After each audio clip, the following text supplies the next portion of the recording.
Discuss करेंगे। तो discuss करने से पहले मैं आप लोगों से जानना चाहती हूँ कि खेलो इंडिया के बारे में आप लोगों की क्या राय है।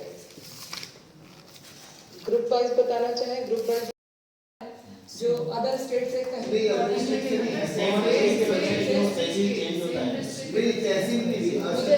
गाँव में से वो ऊपर नहीं आ रहा ना। हम तो स्कूल में है हमारे बच्चे को, अभी स्कूल को कोई वो डायरेक्ट किया नहीं उन्होंने पंचायत के बाद में वो ब्लॉक लिया, ब्लॉक के बाद में डिस्ट्रिक्ट गया, डिस्ट्रिक्ट के बाद में स्टेट गया। अब हमारा वो सिस्टम पे काम ही नहीं कर रहा है काम, क्योंकि हम तो पहले ही इसमें बोल ही नहीं, हम उस जगह हमारी क्राइटेरिया फिट ही नहीं हो रहे उनके, तो हमारे बच्चे जा ही नहीं पा रहे उसमें। ये एक मेन रीजन है। ये कोर्स ना जैसे इनिशियली जब शुरू हुआ था तो ये जो आ गया, तो हम जब खेलो इंडिया की बात करते हैं तो खेलो इंडिया का मोटो ही यही था कि ग्रास रूट लेवल पे टैलेंट को हंट करना और उनको आगे फैसिलिटीज प्रोवाइड करना।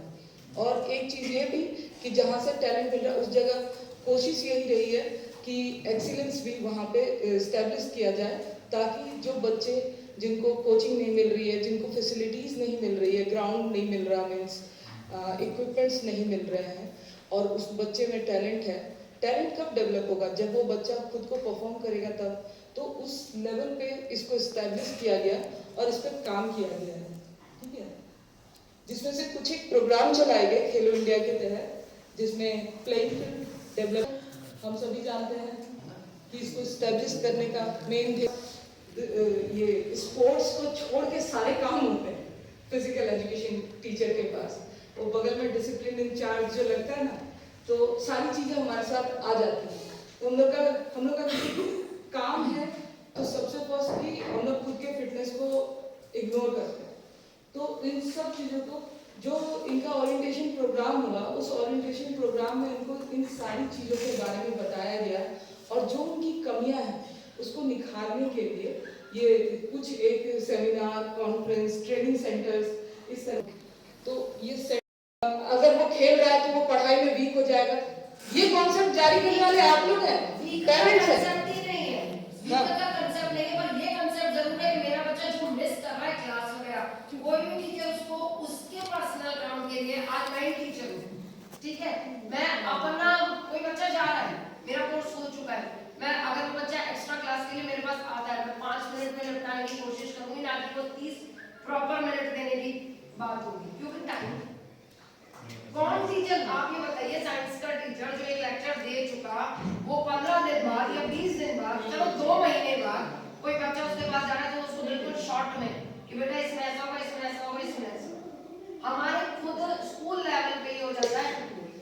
मान लो मेरे बेटे के साइंस में 70 आ रहे हैं एग्जाम पे, मान लिया, जब वो खेलेंगे, अभी खेलेंगे हम डिस्ट्रिक्ट और स्टेट, ठीक है, सिर्फ पासिंग मार्क्स की बात हुई है वहां पे कि हम इसकी लीव नहीं लगाएंगे और एवरेज मार्क्स हम इसको दे देंगे, रिजल्ट तो करना ये वो तो नहीं, वो तो नहीं, और रिजल्ट की भी ऐसी हम लोग यहाँ पे खड़े हैं, हम सब वैल्यू जो कि इंडिया में नहीं मिल रही है। अगर कोई अपना जॉब ही निगेटिविटी के साथ कर रहा है तो हम किसी और से क्या उम्मीद करें? इन जनरल किसी पेरेंट्स से मैं क्या उम्मीद करूंगी? मैं उसको क्या कह के कन्विंस करूंगी? ये मेरी सोच है। रही बात स्पोर्ट्स में, आप लोगों ने बोला कि जॉब नहीं है, आपको उस लेवल का मेहनत किसने, मुझे इस बात की गारंटी कोई दे कि पढ़ाई करके हर एक बच्चा सक्सेसफुल हुआ है? स्पोर्ट्स भी सेम फील्ड है भाई, कि अगर 10 लोग प्रैक्टिस कर रहे हैं, 10 लोग खेल रहे हैं, तो उसमें जो बेस्ट होगा उसी को रिजल्ट मिलेगा।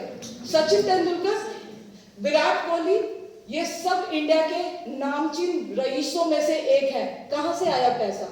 नीरज चोपड़ा अभी मेडल लेके आया था, उसको कितने हर स्टेट ने पैसे दिए, तो और उसका बैकग्राउंड क्या था और आज की डेट में वो क्या है। तो वो चीज, आपका बच्चा कितना, जो भी बच्चा प्रैक्टिस कर रहा है, जो खेल रहा है, उसने कितना खेला, उसने कितना अपने आप को खर्च किया, उसके अकॉर्डिंग उसके पास रिजल्ट है, ठीक है।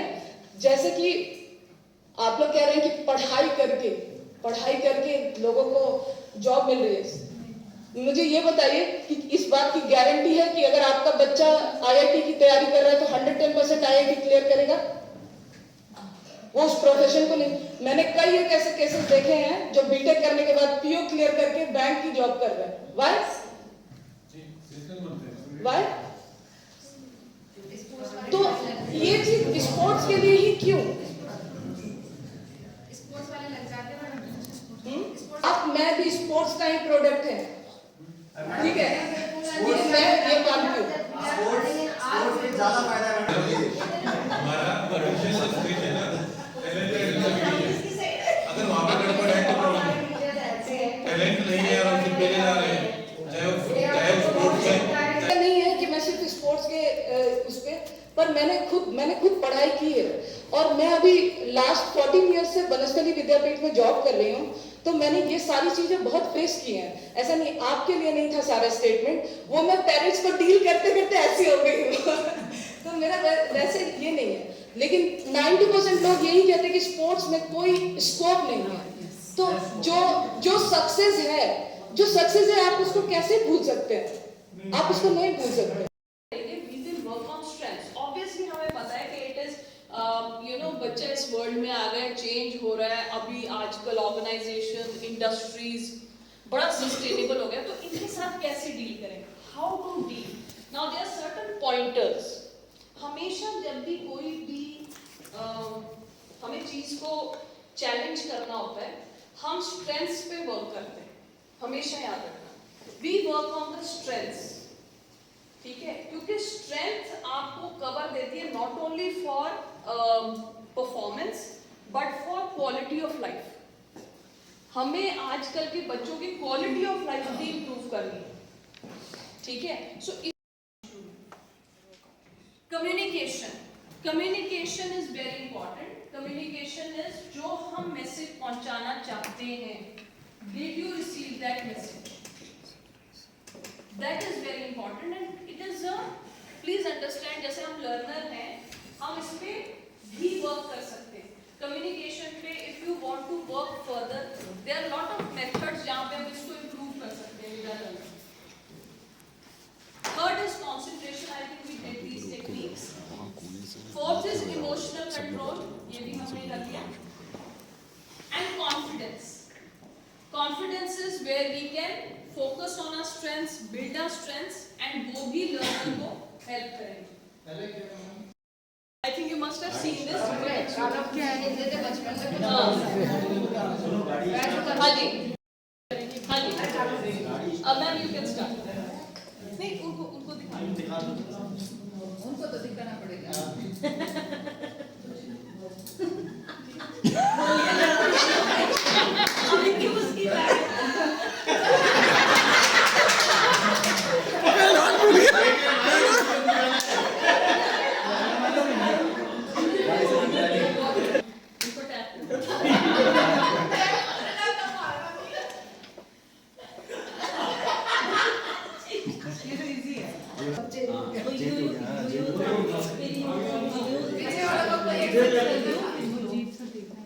क्या हो गया?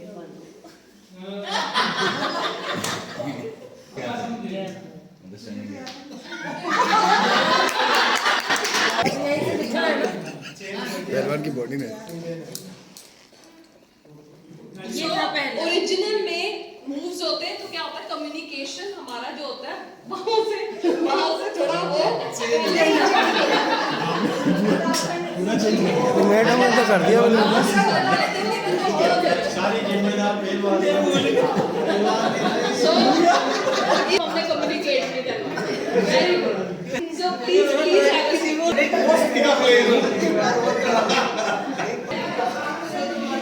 ओके, सो गाइस, हमने ये बहुत बार देखा भी हुआ है and this is very common. Communication is a task.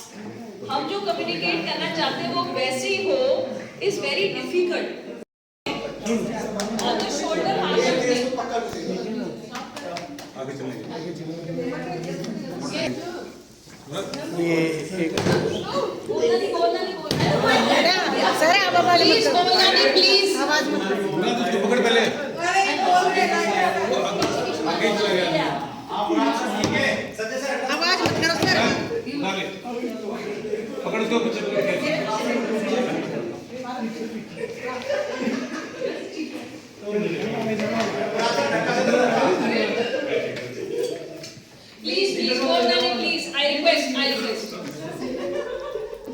पीछे पीछे सर पीछे पीछे सर पीछे पीछे नहीं ये पास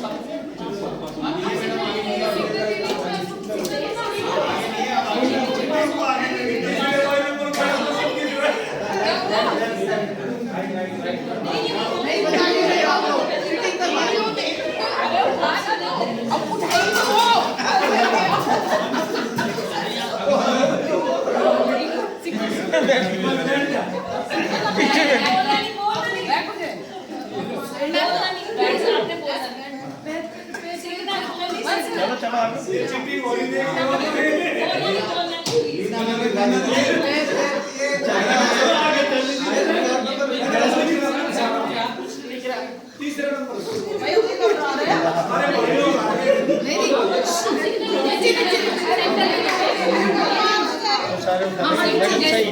मैडम सही कह रहे हैं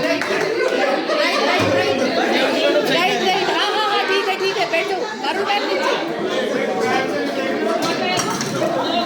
आवाज आई गई आवाज आगे मारो आगे पारो मैडम सीधा